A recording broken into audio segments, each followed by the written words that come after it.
Well, Saturdays are normally the most funnest days we like to do, but however, we're going to be reviewing four events. Now, and with the events, sorry I did not see WWE Backlash, but I did hear some good things, and some people have different opinions about the show, but that's for another time if I do have it. However, we're going to focus on what we can do. We have ChocoPro 310 with some 10 interesting matches. Best Pros will be in the main event. Then, of course, we got GLEAT with G Pro Wrestling version 51 in Shinjuku FACE. And then, of course, we have Ganbare Pro with the Infinite Vice, where we have, of course, the first ever Spirit of Ganbare World Tag Team titles be defended for the first time. I'll give more details on that. And then, of course, we got NWA USA with more Crockett Cup qualifying matches.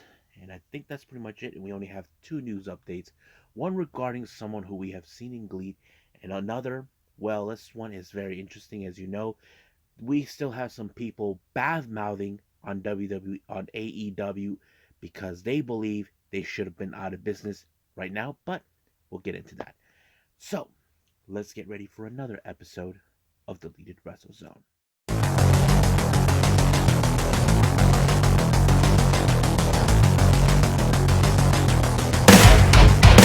Are you ready? Get up, get up! Get up, get up! Get up, get up! Get up, get up! Get up, get up! Get up, get up!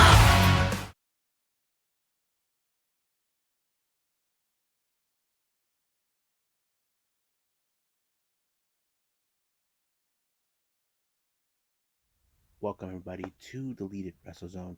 All things that is pro wrestling with AEW, NXT, New Japan Pro Wrestling, Impact Wrestling, the National Wrestling Alliance, various promotions, wrestlers, matches, and championships. I am your host, Jay, right here. So, let's begin with Choco Pro 310. Our opening match is a three-way. We have Chiko Shikawa versus Shin Suzuki versus Masahiro Takanashi. Now, this was a very interesting matchup. Now, Shin Suzuki says that Masahiro Takanashi has always been one of his favorite wrestlers, but now it's like recently there's been back and forth. Now, Masahiro doesn't like when people tell him that, oh, you're their favorite wrestler. Masahiro is the kind of guy who's, just laid back, does whatever he wants. However, Shin Suzuki has improved a lot more than you probably realize. There was a great moment. He almost had Chiko Shikawa win by submission.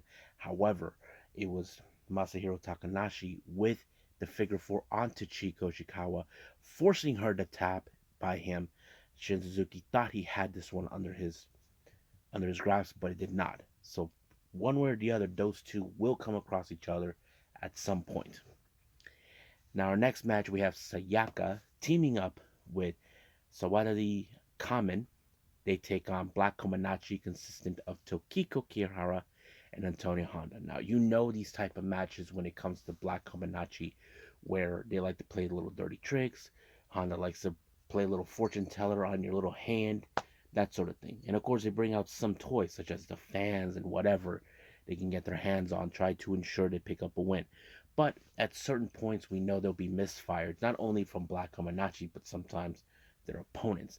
I mean, I would have thought that Sawadi and Sayaka would have had this match won under their grasp, but no. Much like everything else, there's always misfires, and with Black Kominachi by Honda applying a schoolboy onto Sayaka to pick up the good win. Now, our next match, which is our main event, we have Minoru Fujita teaming up for the first time with Miya Yatsuba. They take on the Best Bros, Mei Shruga and Balinaki. Now, you know when it comes to the Best Bros, they are amongst the best tag team in Gatomu slash ChocoPro. You know they're going to throw in a good show. And of course, they're the kinds that will not give up no matter what the task is. It's always been part of who they are as one of the best tag teams you ever watch.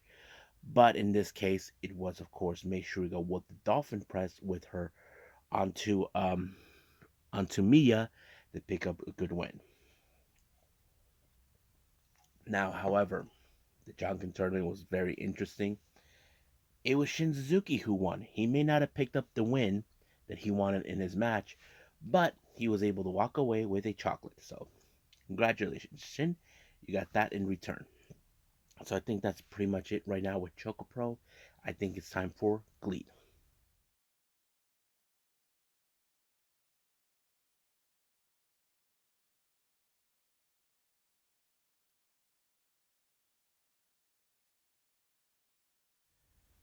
Okay, GLEAT, G Pro Wrestling version 51 in Shinjuku FACE. Now, it started out with a promo between BULK Orchestra. However, they're throwing whatever they're saying. However, they're interrupted by their rivals, the Black Generation International, who's been a thorn of their side for many months since they were arrived. Thanks to Kato Ishida, who we thought would embrace the BULK Orchestra, but no, he's the kind of guy who would stop at nothing to take control of GLEAT in his own way.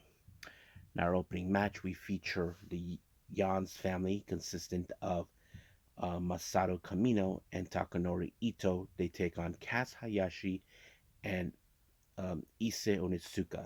Now, Onitsuka had his dealings with the Yan family many times when they tried to recruit him, but he has no intentions to side with them.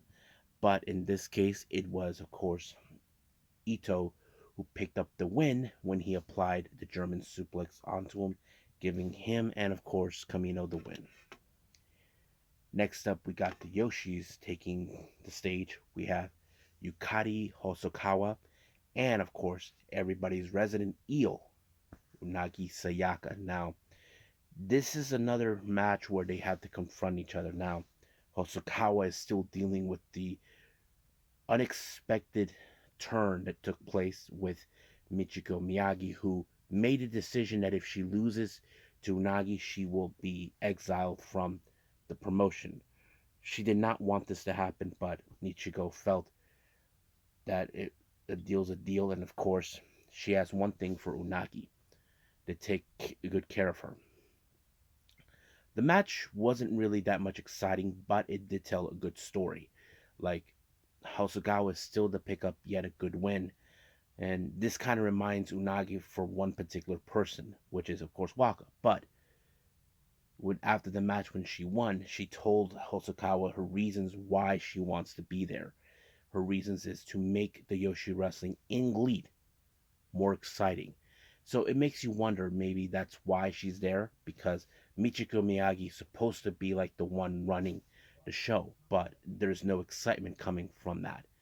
Maybe Unagi can try to build that excitement for the Yoshis in GLEAT. So we'll see how that plays out. Now, our next match, we have a very interesting matchup, a three-way. We have John Tonshu of 60 Seconds versus Yuya Suzumu, and from the Yans family, Yusuke Tokoda. This was a very high-speed match type. You probably would have been seeing too many movements around, but however, it was Kadama who picked up the win. We applied a roll-up onto Tonsho, giving him the win, and of course he bolted out of there as soon as he realized he won. Next up, we got Yui Suka teaming with Minoru Tanaka. They take on the Saito brothers, Jun and Rei, also members of the Voodoo Murders from All Japan. You probably can guess this match was going to be a tough challenge for both men. I mean, the Saito brothers are two of the strongest wrestlers, but it was, of course, Rei Saito with a pile driver onto Iizuka, giving him the big win. Now, our next match, we have a very interesting one. Soma Watanabe teaming with the leader of 60 Seconds, Tetsuya Izushi. They take on the members of Strongheart, El Lindaman, and T-Hawk. Now, this match was unbelievably good. Now, if you guys know this or not, Soma Watanabe is currently unaffiliated with any faction, but I always said to myself, even though if I haven't said it yet, I feel like he could be a perfect addition for 60 Seconds. I mean, they need to expand more people. There's only 4 of them, but the match ended in time limit draw. But of course, T-Hawk will not let this stand. So I don't know exactly what he is, but he looks more like he has on something on his mind, on Izushi or whatever. But I wouldn't be surprised if he tells him that he wants him to nominate him as his challenger for the G-Rex. That's something I'm sure Izushi would be interested in.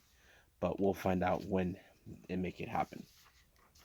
Now our next match, which is a 10-man elimination tag match, we have BULK Orchestra and Black Gay Generation. Now, supporting BULK Orchestra, we have Kaz Sakamoto, Chek Shimatani, Hayato Tamura, Quiet Storm, and of course, um, um, Ruchi Kawakami. They take on Black Generation International, was consistent of Masada, uh, Kato Aishi, Kotaro Suzuki, Hartley Jackson, Utani, and I forgot who else was involved. But yes, however, in the end of the match, it was very beautiful. It was, of course, Czech who picked up the win when he pinned Kato Ishida. Ishida was not a happy camper, but everybody in the BULK Orchestra were beat up. But it appears that Kazma had enough with this beatdowns since, of course, um, Kawakami just reappeared after many months being out. So I don't know if there's some dissensions amongst the group, but Quiet Storm seems to be the one who is trying to make the peace amongst them. But we'll see what happens then. I think that's pretty much it right now with GLEAT. So let's move on with Ganbare Pro.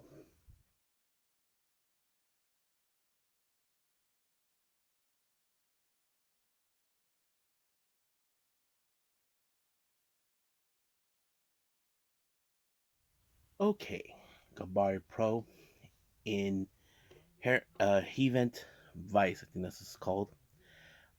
It opened up with a very fun match. We have Hong Kong International Policeman, portrayed by Joan Shiru, versus Hong Kong Domestic Policewoman, consistent of Yoshiko Hasegawa, and then finally Isabashi Dangerous Policeman, that's played by Shota. So basically, we have three policemen. So there were, someone is going to have to walk out as the winner. But what I did like about this match is the rather that, of course, international asked domestic for help to deal with dangerous. But of course, like any other, they're gonna backstab each other one way or the other. But in this case, it was domestic who picked up the win on to dangerous with a crucifix after she fired some streamers right onto the face of the international, giving her the win. So good job. Next up, we got the Ganjo girls taking place. We have Riara and Yuri taking on Arukaze and Moika Aruhi. So basically, we have like the rookies taking on the vets. I mean, we know Yuri is still growing so much. We have seen her some good matches, but um, Riara, Riara is actually the X factor of how to say they could target her due to the fact that she is the least experienced in this team, which of course it was very effective until Aruhi, in the other hand, actually applied a diving foot stomp, giving them the win. So I thought that was pretty good. Now our next match we have, of course, is a after the Love Phantom 8-man tag team match. So this is what happened. Let me pull it up.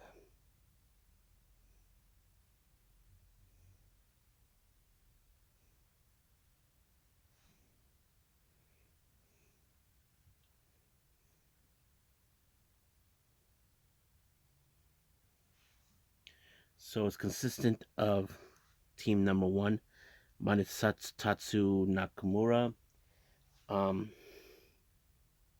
Soma Takawa, Yumehiro Inamari, and of course Tatsuhito Kaikawa. They take on, of course, Chuichiro Tominaga, um, Ryusuke Ishii, Kenoka, and Miyuki Takase. No, Wadase, actually. But this is how it went down in the elimination match. Kenoka eliminates Takaiwa by ring out. And then, of course, Tominaga eliminates Somatako by a ring out.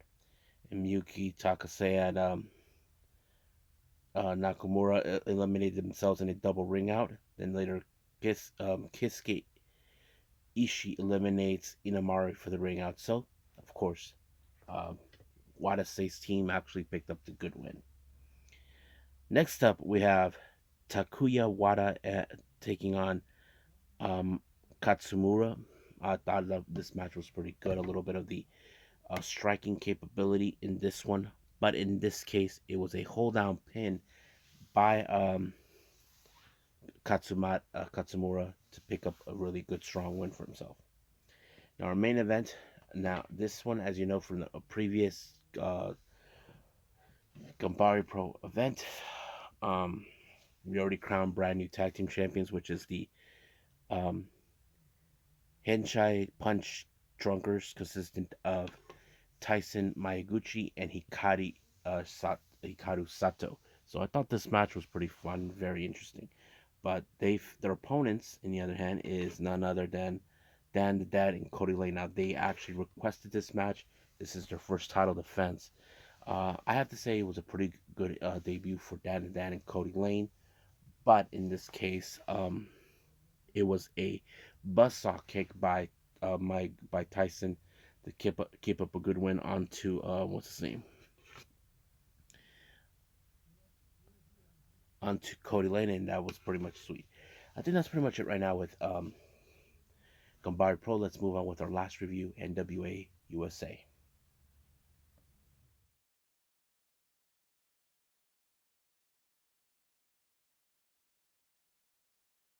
Okay, NWA USA. We open up with a Crockett Cup qualifying match. We have Rolando teaming up with Eric Jackson. They take on the Spectaculars, but Homicide is the special ref. I thought this match was pretty fun, but however, Rolando's biggest mistake is to pick a fight with the referee, more specifically, Homicide. You don't want to be around that nut job because he is crazy. But, of course, Rolando tried to keep his cool, but he couldn't because he's insane. But in this case, it was, of course, Brady Pierce who picked up the win by pinning Rolando, and that's pretty much it. But they do enter the qualify. They do enter into the Crockett Cup. Now, our next interview, we have May Valentine talking with Sal the Pal and Gags the Gimp. Unclear what's going to happen, but they are going to be in the main event, taking on Judias and Maxi Impaler. Now, our next match, we have Angelina Love taking on Kylie Page. You probably can guess that this match fell in favor with what's her name? With Angelina Love, who is still kicking butt no matter what. But in this case, Kenzie did not get the win, so that's pretty much sad right there. But our main event is another Crockett Cup qualifying match. We have, of course, Judias and Maxine Baylor taking on Sal the um, Sal the Pal and Gags. Um, this was a bloody murder type match type. However, it was, of course, by submission. It forced I don't know if it was submission, but exactly it was, of course, Max the Impaler applied the waistline onto what's his name, onto onto Gags again, giving them the win. But we'll see what happens next week with these two. And I think that's pretty much it right now for our review. So let's move on with news updates.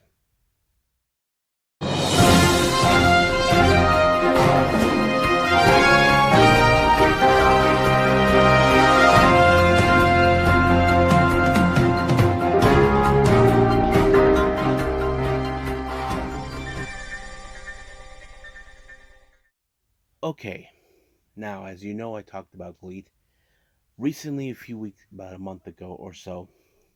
Michiko Miyagi announced that if she doesn't win against Unagi Sayaka, then she is out, be leaving GLEAT, leaving Hosokawa alone. But recently, she made an appearance at the latest Ice Ribbon show. Now, unclear what was her intentions. Now, according to GLEAT, she is still part of the roster, but they haven't booked her for any event. It's still unclear what is going on in that scenario. Is she really gone or whatever it is? But even Unagi has acknowledged about this, so I'm sure there's going to be a lot of things to talk about. Now, our last update. As you know, the ticket sales for the All In show in Wembley Stadium in London is still going great. However, we still got some anti AEW fans out there who believe that they don't believe that their success is what's giving them. Now, I understand what's the scenario here. You just don't want the AEW to succeed because, oh, the world belongs to WWE. That's always been what they were saying. So I get the whole point, but the problem is fans love it. The network likes it. Some people say that the network, the only reason that they shut down, of course, Dark and Elevation, but that's not the case. It's because they want exclusive shows of those. So it would make sense, but it's still unclear what else is new. So hearing that fans are still thinking AW is gonna bolt one way or the other. I mean, it hasn't happened. So we'll see what happens then. I think that's pretty much it right now with our news updates. So let's just call it a day. Well, I hope everybody enjoys this episode. For the following one, I haven't decided what I'm gonna do. We'll just see what happens, okay? Because I'm still extremely tired. I was at a concert. I did the best I could right now, but this is what I got for everybody. So be patient on the next episode. But for now, I'll see you guys in the next DWZ time. Same DWZ channel. I must bid all of you adieu. So, goodbye. Mwah. And have a nice day. Bang.